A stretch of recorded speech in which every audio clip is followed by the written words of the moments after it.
Selamat datang kembali di mata kuliah Jaringan Komputer 1. Kali ini saya akan lanjutkan materi yang sudah saya sampaikan sebelumnya. Sebelumnya kita sudah belajar what is a computer network, application of networking, dan classification of network. Kali ini kita akan belajar materi yang berikutnya yang disebut dengan layer architecture. Oke, sebagaimana kita lihat bersama pada pertemuan sebelumnya, komunikasi antara satu end system atau satu host atau satu workstation dengan server atau juga satu host dengan host itu dapat melewati berbagai macam perangkat. Oke, di sini misalnya dia melewati banyak routers, kemudian link yang dilewati juga berbeda-beda, ada ya misalnya ada pakai wireless, ada yang pakai kabel dan lain-lain. Kemudian aplikasi yang dijalankan pada satu workstation itu bisa bermacam-macam. Misalnya kita bisa menjalankan web browser, ya, kita bisa menjalankan video streaming, kita juga bisa menjalankan aplikasi chatting. Berikutnya adalah protokol yang dipakai pada si workstation atau server juga bisa berbeda-beda. Hardware tentunya juga bisa berbeda-beda, kemudian software. Pertanyaannya adalah bagaimana caranya supaya semua perangkat atau semua device ini bisa berkomunikasi satu sama lain dan menghasilkan satu komunikasi yang handal atau yang reliable. Pertanyaan besarnya adalah can we organize it somehow? Contohnya adalah bagaimana ketika satu klien dia ingin mengakses server, ya, dalam hal ini server web. Maka yang pertama dilakukan adalah di sisi klien biasanya kita membuka satu browser melakukan request web page from server. Oke. Selanjutnya si server akan menentukan apakah request dari si klien ini bisa diterima atau tidak. Kalau requestnya diizinkan, diterima, maka nanti berikutnya adalah dokumen atau file yang diminta oleh klien akan dikirimkan.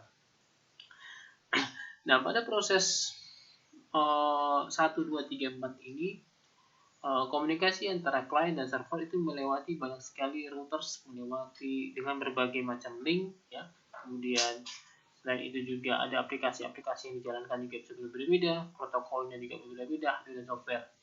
Nah, bagaimana hal ini bisa terjadi? Yang dilakukan adalah komunikasi antara satu host dengan host yang lain itu dijalankan dengan prinsip layer. Okay.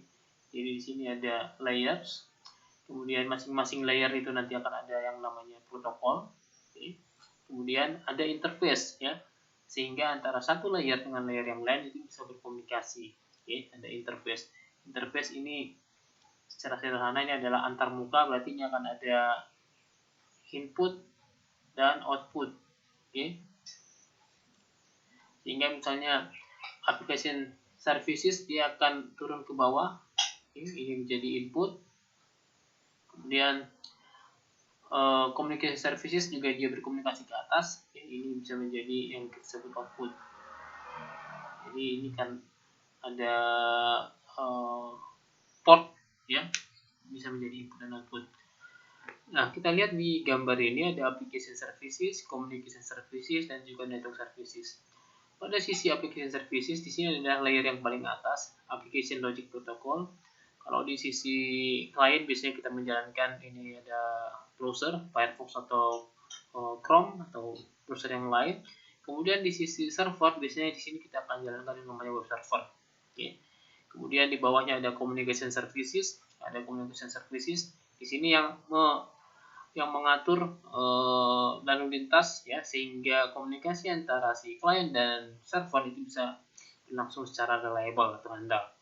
Kemudian layer yang paling bawah di sini adalah network services. Di sini ada transfer bits or protokol, ya, bagaimana data-data yang dari atas tadi, ya, misalnya kalau dari sini dari klien turun ke bawah itu dikirimkan ke sebelah kiri.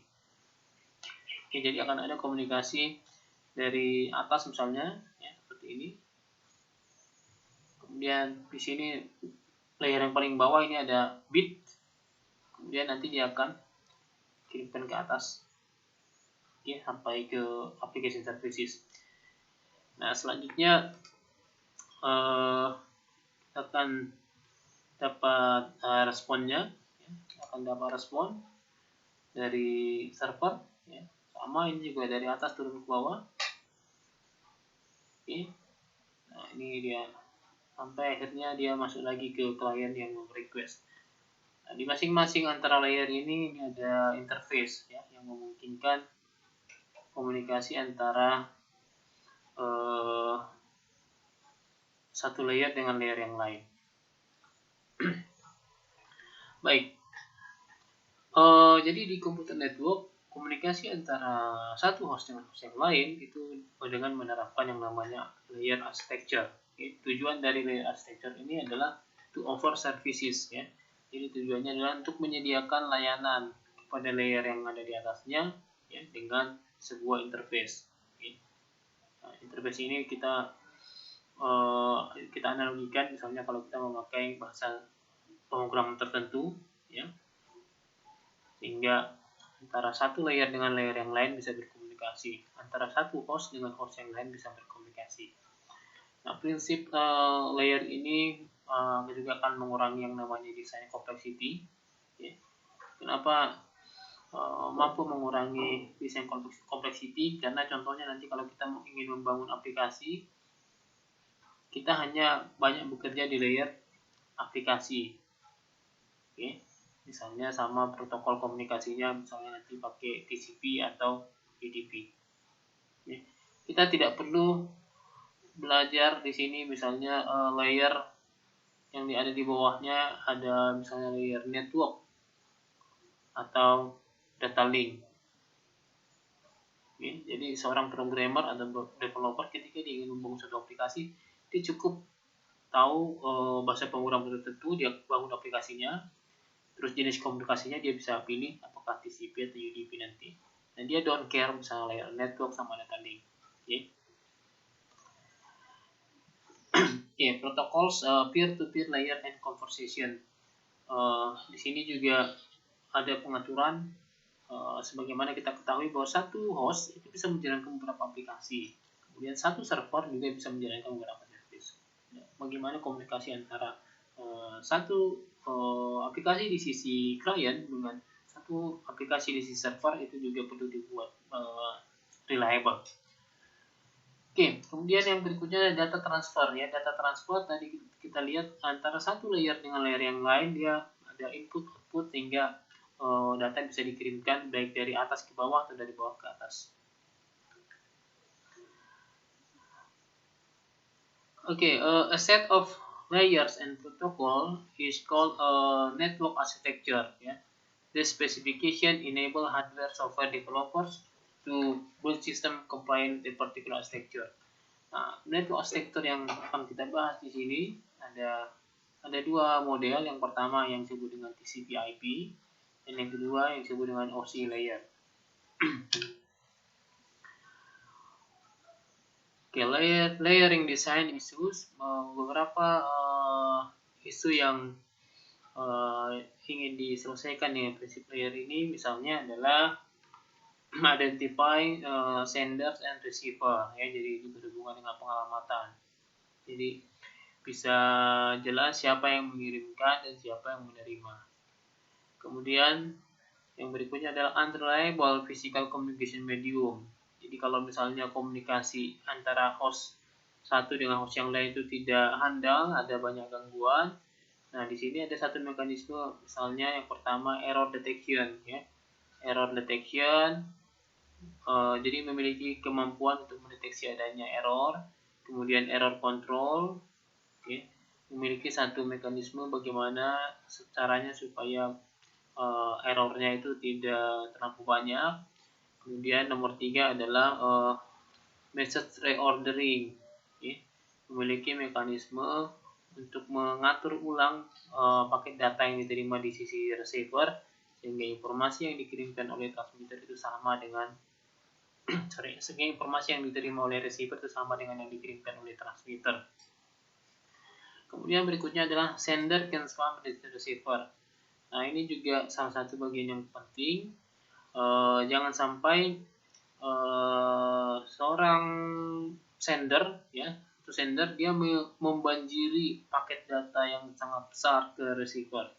Nah, hal ini bisa terjadi kalau misalnya si sendernya dia punya kemampuan, misalnya prosesornya sangat tinggi sekali, ya, sedangkan si receivernya ini rendah, low. Nah, jangan sampai karena sendernya ini sangat dikdaya, ya, dia akhirnya membanjiri paket sebanyak mungkin ke receiver. Nah, jadi di sini akan ada mekanisme flow control. Nah, biasanya flow control ini akan menyesuaikan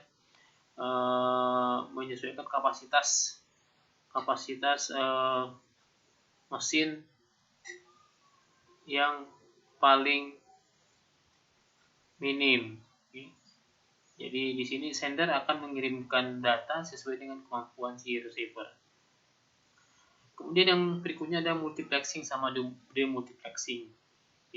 Bagian ini nanti kita akan lihat di layer transport sama data link sama aplikasi, ya, hampir semua layer ini akan ada, sehingga memungkinkan satu host, ya, dia bisa menjalankan beberapa aplikasi, ya. Jadi karena ada prinsip ini, satu host bisa menjalankan beberapa aplikasi.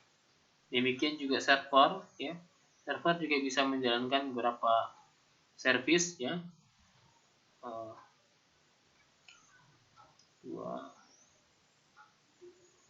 Dengan adanya konsep multiplexing sama demultiplexing. Baik, model referensi yang disarankan ada dua, tadi sudah kita lihat, ada OSI model dan juga TCP/IP model. Baik, ini adalah network layer yang disarankan.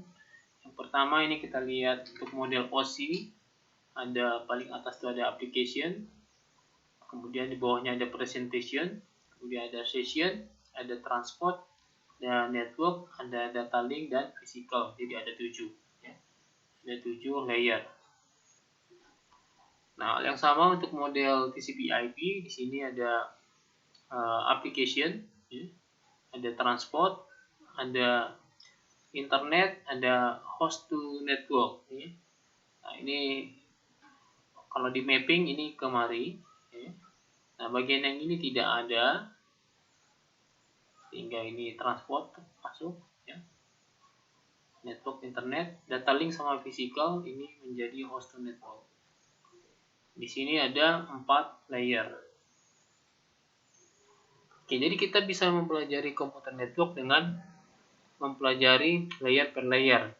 Nah, pada kuliah ini yang akan kita pelajari itu mulai dari layer yang paling bawah, nanti mulai dari layer physical, ya.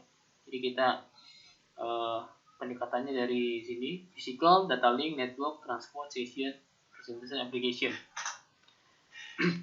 Nah, pada ini kita memakai 2 buku referensi, ya. Ada Tannenbaum, kemudian yang kedua adalah Kurose. Nah, Tannenbaum pendekatannya adalah dimulai dari layer physical. Oke.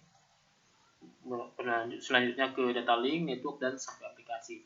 Sedangkan Kurose pendekatannya mulai dari atas, ya, top down. Jadi dia mulai dari layer aplikasi. Oke. Nah, kedua model ini kita akan mixing di kuliah komputer network. Selain juga ada materi-materi yang lain nanti yang kita tambahkan, misalnya pemakaian sistem operasi Linux dan juga Windows untuk networking. Okay. Apa yang akan kita pelajari di komputer network? Intinya adalah ini, belajar prinsip layer, ya, dari OSI atau TCP/IP model. Nah, di kuliah ini kita akan lebih banyak melakukan pendekatan dari Tannenbaum. Jadi dimulai dari layer physical, data link, network, transport, kemudian application, percentage sama session. Nanti itu kita akan coba gabung dengan materi. Baik, ini internet protocol stack. Jadi ini kita lihat sekilas, ya, ini aplikasi. Di sini ada beberapa protokol, ada FTP, SMTP, STTP, kemudian nanti di layer transport ada TCP, UDP, hanya ada dua di sini. Kemudian network ini ada IP, routing protocol, kemudian link, PPP dan juga Ethernet, kemudian physical bits on the wire. Oke.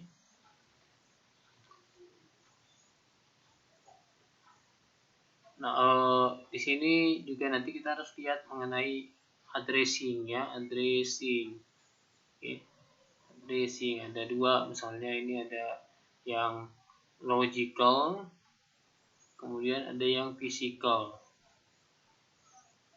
Nah, logical itu dilakukan di network. Oke, ini nanti yang memakai IP versi 4 ya, atau versi 6. Kemudian physical itu dilakukan di link. Oke. Nah, ini yang di sini. Oke. Baik, ini dari IETF reference model ya, modelnya sama layer per layer. Ini yang paling bawah network, kemudian di protokol untuk masing-masing layer. Aplikasi DNS domain name system, ini untuk penamaan ya. Ini terus ada SMTP simple mail transfer protocol, kemudian ada FTP, kemudian ada telnet. Oke. Nanti di sini akan ada interface ya, interface input dan output. Nah, di sini juga ada.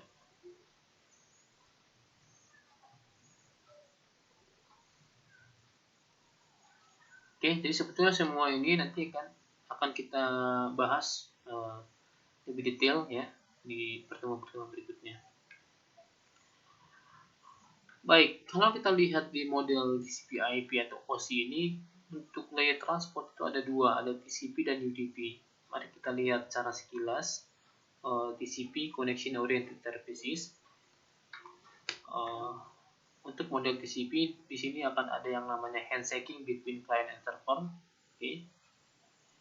Kemudian parameter for ensuing exchange. Jadi pada model TCP ini memang dia untuk aplikasi yang reliable ya.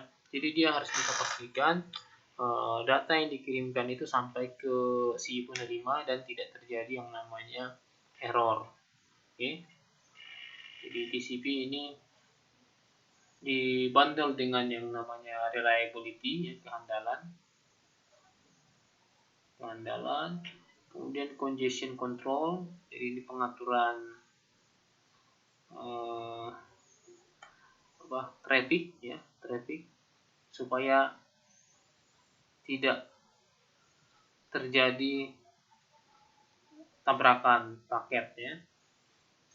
Kemudian ini flow control ya, dia diatur berapa kecepatannya supaya jangan sampai terjadi misalnya satu mesin yang punya kemampuan processing besar membanjiri satu mesin yang kemampuannya sangat minim. Oke, so TCP ini similar ke phone conversation. Okay. Jadi di pertemuan sebelumnya kita lihat ketika Alice dan Bob melakukan komunikasi, Alice dia bilang hi, kemudian Bob bilang hi, kemudian baru si Alice tanya got the time, baru si Bob akan jawab jam 2.00. Oke, demikian. Nah, kemudian yang kedua adalah connection services. Di sini tidak ada yang namanya no handshaking ya. Ini yang membedakan dengan TCP, tidak ada handshaking. Jadi si sender itu bisa kirimkan data itu ya terserah dia, suka-suka dia kapan dia mau kirim. Dan di sini juga dia tidak peduli apakah data yang dikirimkan itu nyampe atau enggak. Oke. Jadi di sini no reliability dan no congestion of flow control. Dan ada memang aplikasi-aplikasi yang membutuhkan UDP seperti ini. Oke. Salah satu contoh aplikasinya nanti kita lihat ada di DHCP ya. Dynamic Host Configuration Protocol. Jadi memang ada aplikasi yang dia memakai UDP. Baik, itu adalah kuliah hari ini. Kita lanjutkan kembali pada pertemuan selanjutnya. Materi dari kali ini saya ambil dari dua sumber. Yang pertama dari Andrew Stanesbaum dan juga James Kruse. Demikian, terima kasih.